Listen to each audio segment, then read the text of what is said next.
পাশে। আপনারা দেখছেন নিউজ বাংলা প্রতিদিন, আমি গীতা।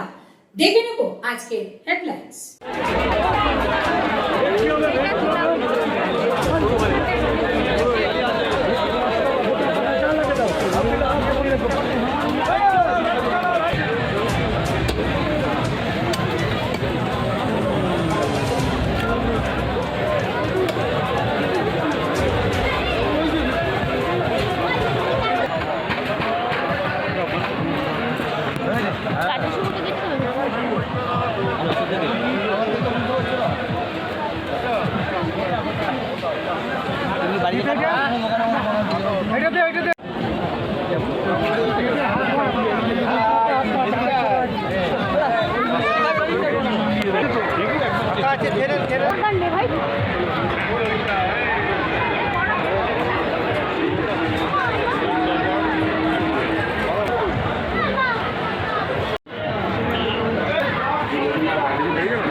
কত করে গো?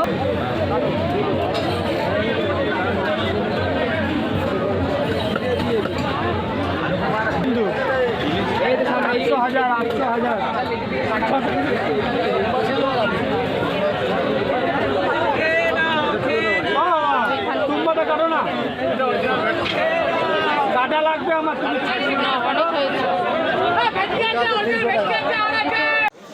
এই মুহূর্তে আমরা এসেছি দেবানন্দপুর কেষ্টপুরে মাছের মেলা, এবং তার একটা কাহিনী আছে তার সঙ্গে একটুখানি কথা বলে নেব মন্দির প্রকল্পের মধ্যে। এই মুহূর্তে আমরা এসেছি দেবানন্দপুর কেষ্টপুরে, যে মাছের মেলা আপনারা জানেন পয়লা মাঘ সেটা হয়, তার একটা কাহিনী আছে। আমরা একটুখানি শুনে নেব যে রাধে রাধে। প্রথমেই রাধে রাধে। মাছের মেলা কেন, যদি একটু কিছু বলেন এই উৎসবে।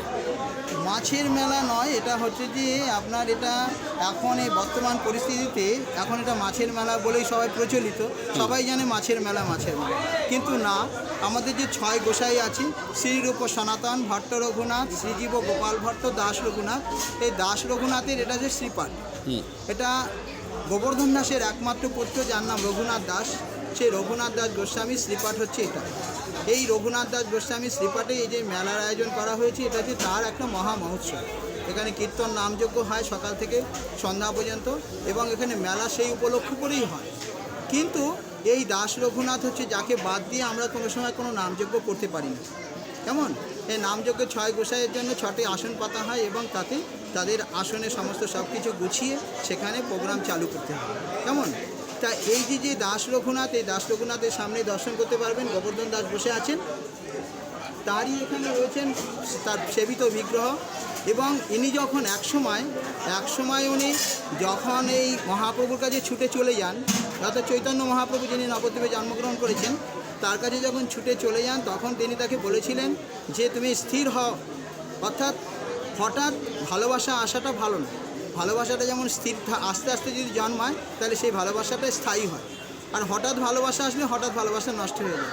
তাই তখন তাকে বলেছিলেন স্থির হও, ঘরে যাও, না হও বাতুল, ক্রমে ক্রমে পায় জীব ভবসিন্ধু কুল, মর্কট বৈরাগ্য না করো লোক দেখাইয়া, যথাযোগ্য বিষয়ভুঞ্জ অনাসক্ত হইয়া, গ্রাম্য কথা না কহিবা, গ্রাম্য বার্তা না শুনিবা, ভালো না খাইবা আর ভালো না পড়িবা, অমানি মানদ হইয়া সদা কৃষ্ণ নাম লইবা, ব্রজে রাধা কৃষ্ণ সেবা অবশ্য পাইবা। এই কথা বলে রঘুনাথ দাস গোস্বামীকে বাড়িতে পাঠিয়ে দেন। কে? নিমাই পণ্ডিত। যখন তাকে বাড়ি পাঠিয়ে দেন তখন তিনি বাড়িতে আসেন। তিনি চিন্তা করেন আমার ভালো লাগছে না, আমি কি করে। তার কথা মতন তিনি বিষয় ভোগ করছিলেন কিন্তু অনাসক্ত অবস্থায়। কেমন? অর্থাৎ বিছানা যেমন আছে সেই বিছানায় শুতেন, মাটিতে শুতেন না, যা খাবার তৈরি হচ্ছে তাই খেতেন। কেন? তিনি এভাবে বাড়ি পাঠানোর মূল উদ্দেশ্য হচ্ছে যে তিনি নিতাই চাঁদেরকে এখনও করুণা পাননি। যখন নিত্যানন্দ প্রভু আমাদের বীরভূমে যে একচক্র ধাম, যেটা তারাপীঠ পার হয়ে যেয়ে পড়ে, সেই বীরচন্দ্রপুর সেই একচক্র ধামের থেকে যখন একসময় নিত্যানন্দ প্রভু সপার্ষদে তিনি আসেন, কোথায়? পানিহাটি রাঘব ভবন, গঙ্গার পাড়ে, যেখানে চিরাদধির মহোৎসব হয় জ্যৈষ্ঠ মাসের শুক্লপক্ষে ত্রয়োদশী তিথিতে। ওইখানে সেই উৎসবের সময় গোবর্ধন দাসকে বলেন রঘুনাথ দাস যে আমি একটু নিত্যানন্দের দর্শনে যাব, বাবা পিতার অনুমতি নিয়ে। সঙ্গে তার পাহারাদার সঙ্গে যাচ্ছেন যাতে তিনি পালিয়ে না যায়, কেন একবার পালিয়ে গিয়েছিলেন। তাই যখন সেখানে যান তখন যেয়ে দেখেন একটা চবুতরার পরে এখনও পর্যন্ত গঙ্গার পাড়ে সেই বাঁধানো জায়গাটা আছে গাছতলায়, সেখানে নিত্যানন্দ প্রভু বসে আছেন এবং তার সপার্ষদে। তখন রঘুনাথ যাওয়া মাত্রেই সেখানে ষষ্ঠাঙ্গে দণ্ডবাদ করছেন নিত্যানন্দ প্রভুকে। নিত্যানন্দ প্রভুর ওই আসনে তিনি মহাপ্রভুকে এবং নিত্যানন্দকে দর্শন করছেন রঘুনাথ, কিন্তু অন্য কেউ দেখতে পাচ্ছেন না। অন্য সবাই দেখছেন যে একমাত্র নিত্যানন্দ প্রভুই বসে আছেন আসনে, কিন্তু দুজনকেই দেখছেন কে? রঘুনাথ দাস। তখন বলছেন এই চোরা, এতদিন চুরি করে কোথায় লুকিয়েছিলি? হ্যাঁ, আজ তুই ধরা পড়েছিস, আজকে তোকে আমি দণ্ড দিব। কী দণ্ড? বলছে আমার সঙ্গে যারা পার্ষদরা এসেছেন এদের সকলকে তুই চিরাদধির মহোৎসব করে সেবা কর। কারণ তুই গোবর্ধন দাস অর্থাৎ এখানকার জমিদার ছিলেন, তিনি প্রচুর অর্থ ছিল তার, একমাত্র পুত্র সিং, এর সামর্থ্য আছে এই বৈষ্ণব সেবা করানো। সেই অদ্যবধি জ্যৈষ্ঠ মাসের শুক্লপক্ষে ত্রয়োদশী তিথিতে এখন শ্রীমৎ রঘুনাথ দাস গোস্বামী সুপার কৃষ্ণপুর, দেওয়ানন্দপুর, হুগলি।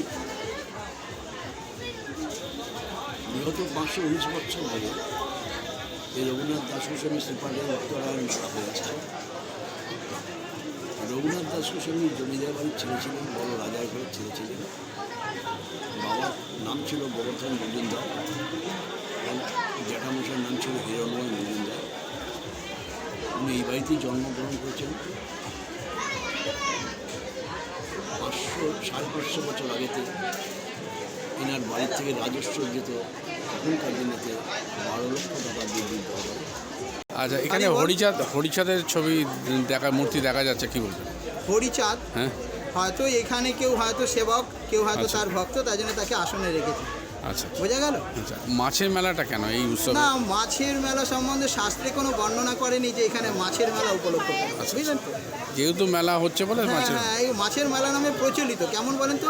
অনেক কিছু আছে যেগুলো মনে করেন আমরা যেমন নবদ্বীপে বলি যে পোড়ামাতলা, কিন্তু ওটা পোড়ামা না, ওটা হচ্ছে পৌর মায়া। আমরা বলতে ভুল করি। যেমন আমাদের চুচুড়োতে সান্নেশ্বর তলা আছে, কিন্তু সান্নেশ্বর তলা না, ওটা হচ্ছে ষণ্ডেশ্বর তলা। মানুষ বলতে ভুল করে, কিন্তু সেরকম এটা মাছের মেলা নামে প্রচলিত, কিন্তু এটা রঘুনাথ দাস গোস্বামীর এটা খুব পবিত্র মেলা। আপনার নাম? আমার নাম সদানন্দ প্রভু। হরে কৃষ্ণ। আনন্দ হরি বল।